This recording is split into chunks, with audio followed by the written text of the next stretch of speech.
mainstream science will tell you that the Earth's rotational speed is about 1,038 miles per hour.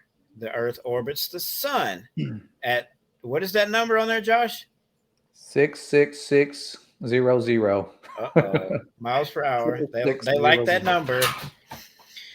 And then let's speed it up even more. The sun's orbital speed is 500,000 miles an hour. And if that wasn't enough, let's go to the neck-breaking speed of 1.3 million miles an hour, the galactic speed through space. So all of it comes together. So that's what mainstream science tells us. Let's see what Scripture says.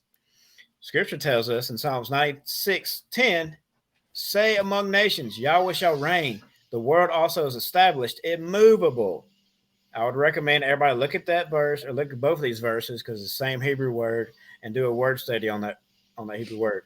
He judges the peoples in straightness. And then 3 chapters earlier, Psalms 9:3:1, Yahweh shall reign, he shall put on excellency, Yahweh shall put on strength, he shall gird himself. Indeed, the world is established immovable. So I have to ask, do you trust Scripture or science? And now there will be somebody that says, oh, well, these verses are poetic. But the problem with that is they'll have to throw all the scriptures about the foundations of the earth, the pillars of the earth. They'll have to throw them in the trash. Yeah, I got into a conversation actually yesterday about the motions of the earth because I did a video way back when about the earth moving, how much it moves in a minute. Like if you had a reference point and you have a globe earth, every minute with that fastest speed, that 500,000 miles or one of the not even actually not because the galaxy's moving even faster, but every minute, every 60 seconds, if you had a flat line in space to reference yourself, the globe Earth would move the distance of its own diameter in that minute while it's also spinning and also going around the sun. And I was told that since the sun is moving in a linear motion, we wouldn't feel it. But we're not the sun. We're going around the sun, allegedly. So the sun might be moving in a linear motion, but that's not what our motion is. Our motion is like those roller coasters that spiral. And slowing them down, you would still be able to detect motion. And so a lot of people always mentioning the rotation and the Coriolis because of that. I used to teach that my very first day in the classroom, literally holding a globe, talking about the Coriolis effect. And so those are just looking at the slowest speed. When we look at the stars, what do we see? Perfect circles. That's the slowest motion. The other motions never show up with star trails, and they make the rotation look like a snail. I mean, literally, it's like a bullet compared to a snail. That's how different these speeds are. Wow. So. And so somebody in the chat shared something, and this I'm just going to present this. I'm not saying it's true, but you can go and test this for yourself. So Don Carney mentioned that there's 67 verses saying we're fixed, not a single one saying we spin. So you can go test that for yourself to see if that is accurate. But I mean, from my perspective, well, I'll get into that at the end. I don't want to share that yet. So let's look what else mainstream science tells us. Do you want to read this one real quick, brother? Yeah.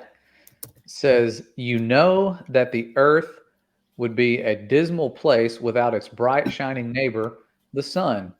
But did you know that the moon would also be just another dull orb if not for the sun's rays? The moon shines because its surface reflects light from the sun, and despite the fact that it sometimes seems to shine very brightly, the moon reflects only between 3 and 12% of the sun's light that hits it. That's from livescience.com. So that's what mainstream science tells us, but Scripture tells us. So here's Messiah's words in Mark 13:24. But in those days, after that distress, the sun shall be darkened, and the moon shall not give its light. Ezekiel 32:7. And when I extinguish you, I shall cover the heavens and make its stars dark. I shall cover the sun with a cloud, and the moon shall not give her light. In Isaiah 13:9-10. See, the day of Yahweh is coming, fierce with wrath and heat of displeasure, to lay the earth waste and destroy its sinners from it. For the stars of the heavens and their constellations do not give off their light. The sun shall be dark at its rising, and the moon not send out its light. So, are we going to trust what mainstream science says or scripture?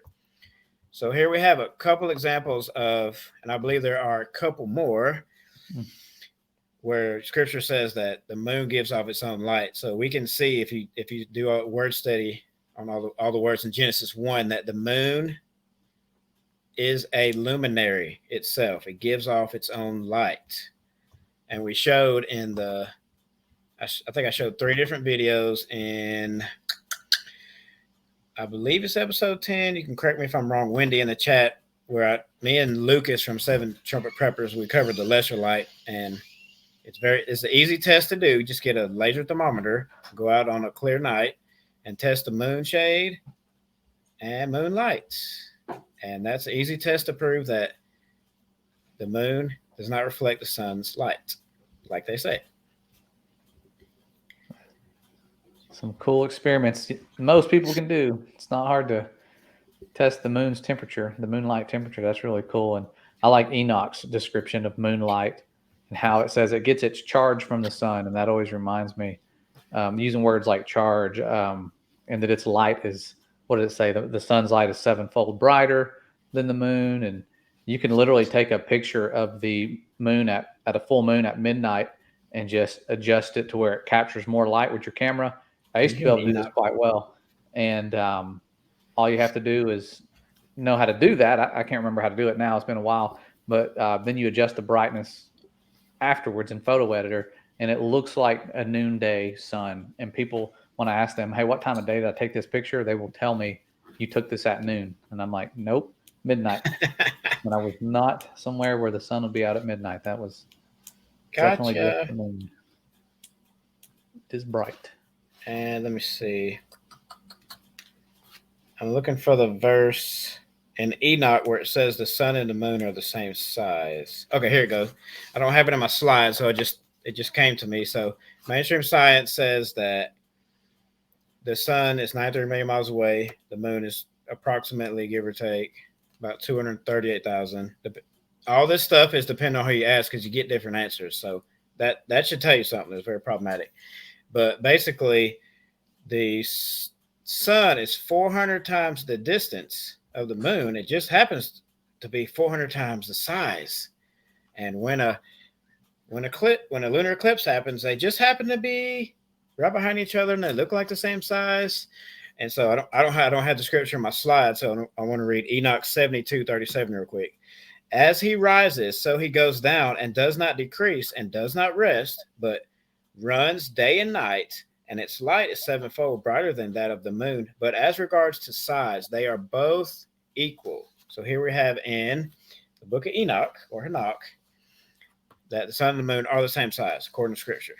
And I do accept Enoch's scriptures. If somebody doesn't, that's watching this, that's okay. You can just research and look as a history book, so to speak.